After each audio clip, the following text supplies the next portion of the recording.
Benvolgudes i benvolguts compatriotes, aprofito aquestes dates assenyalades de recolliment familiar, de celebració i de festa per adreçar-vos unes paraules com a president de la Generalitat.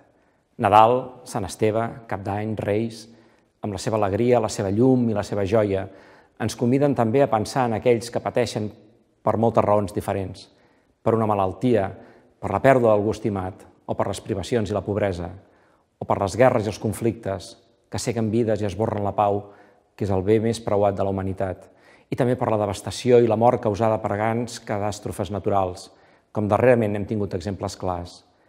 Aquests dies també tenim ben presents aquells que pateixen la injustícia, que són empresonats per defensar mandats democràtics del seu poble o que s'han hagut d'exiliar lluny de casa i que no poden passar les festes amb les seves famílies i amics. El seu exili i la seva presó són el nostre exili i la nostra presó. La seva llibertat serà la nostra llibertat. L'any que ara s'acaba ens ha deixat una situació política gravíssima, però també una lluita constant per mantenir l'esperança i l'autoconfiança.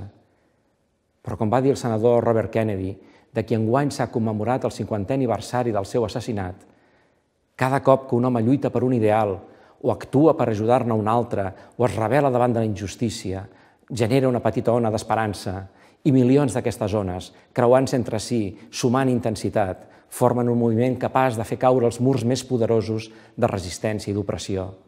I encara, en una altra ocasió va apuntar: només aquells que s'atreveixen a arriscar molt poden aconseguir molt.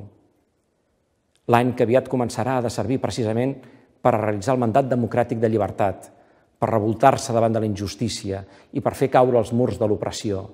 I ha de ser així, perquè és allò que demana la gran majoria de la societat catalana, el seu 80%, que ha estat capaç de teixir grans consensos socials. Primer, que som i ens sentim republicans. Segon, que no acceptem la repressió penal per a resoldre qüestions polítiques i democràtiques. I tercer, que volem exercir el nostre dret a l'autodeterminació. En conseqüència, aquesta serà la meva principal preocupació i la del meu govern per l'any vinent. Garantir una Catalunya justa amb els seus ciutadans, generadora d'igualtat i de progrés per als seus fills i que esdevingui un espai de cultura i talent en la diversitat d'expressions i creences. Una Catalunya, doncs, determinada en la llibertat. És per això que no deixarem d'insistir en el diàleg, la negociació i la necessària mediació internacional. Cal que l'Estat tingui voluntat d'encarar un diàleg creïble, sincer i valent per una solució democràtica i política. És per això que vull demanar-vos que compartiu amb mi alguns propòsits per aquest any 2019. Ens hem d'exigir de ser més forts en la unitat. Davant les envestides que ens fan recular molts anys en la consolidació democràtica, cal que els demòcrates ens presentem units i solidaris en defensa d'un bé comú, com són els drets civils, socials i polítics de tothom. Especialment, hem de vetllar per aïllar i denunciar l'extrema dreta i el feixisme que cova l'ou de la serp, com fan totes les democràcies europees. Aviat començarà un judici que ha de ser l'altaveu més potent d'unes persones que, en alguns casos, fa més d'un any que viuen empresonades preventivament i en uns altres viuen sota l'amenaça constant d'una repressió inacceptable. La societat catalana en el seu conjunt, aquell 80% que ens fa forts i imparables, ho ha manifestat un cop i un altre. Són innocents, van complir amb el que els demanàvem i cal que tornin a casa. Tot aquest any hem dedicat molt temps i molts esforços a protestar els quatre vents contra el fet que en ple segle XXI, a Catalunya, al cor d'Europa, hi hagi exiliats i presos polítics. I continuarem esmerçant tots els que facin falta. Però tanmateix, ara us proposo també que redoblem temps i esforç a prendre de nou la iniciativa, perquè sabem que tan sols la llibertat col·lectiva serà la font de la seva llibertat personal. Ja ho deia l'estimat Josep Pallach: cap ciutadà no és lliure si el seu poble no n'és. Avui, ara, sabem que la lluita pels drets civils va lligada a la lluita pels drets socials de tots i que la defensa dels drets humans personals és indestriable de la defensa del dret a l'autodeterminació dels pobles. Fem d'aquest anhel i d'aquesta defensa una oportunitat. Deixem enrere les desconfiances, les diferències que ens puguin separar. Que la generositat torni a ser el vehicle de la nostra expressió col·lectiva. Fem-nos aquests propòsits, com a poble, cadascú de nosaltres, i no deixem passar cap ocasió per ajudar les persones que tenim al voltant. La generositat és el ciment que ens fa imbatibles. L'any 2019 serà un any de desafiaments majúsculs, però també serà un any per posar a prova la confiança, la solidaritat i la fraternitat que ens tenim a nosaltres mateixos. Tanquem un any amb bones dades econòmiques, 20 trimestres continuats de creixement del PIB, més de 60 mesos de disminució interanual de l'atur que situen Catalunya a prop d'una barrera que semblava impossible d'assolir, com és arribar al 10% de desocupació. I també s'han registrat més exportacions que mai.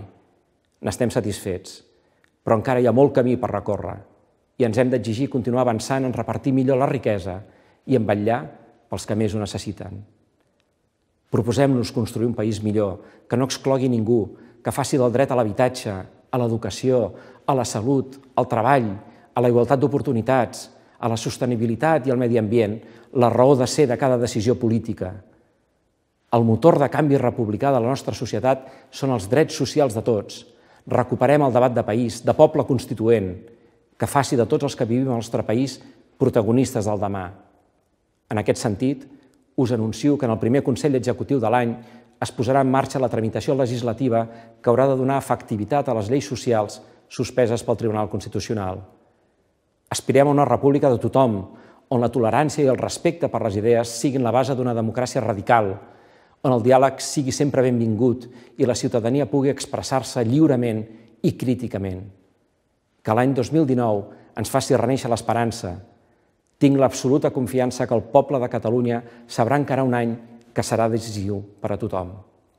Perquè sabem com fer-ho, no em cansaré d'insistir, amb la determinació del 1 d'octubre i la força col·lectiva de dignitat del 3 d'octubre, acompanyats de les banderes que sempre ens han representat al món: democràcia, justícia i no violència. Tenim un país per construir tots junts, on hi cabem tots. Regalem-nos la gran oportunitat de fer-ho possible i posem les persones al centre de cada decisió que prenguem, que cada dia sigui un dia guanyat i no pas un dia perdut. Els catalans serem allò que vulguem ser, però el futur l'hem de construir des d'avui. Estiguem preparats per l'any de la llibertat que ja s'acosta. Benvolgudes i benvolguts compatriotes, us desitjo a tots vosaltres i a les vostres famílies un bon any nou.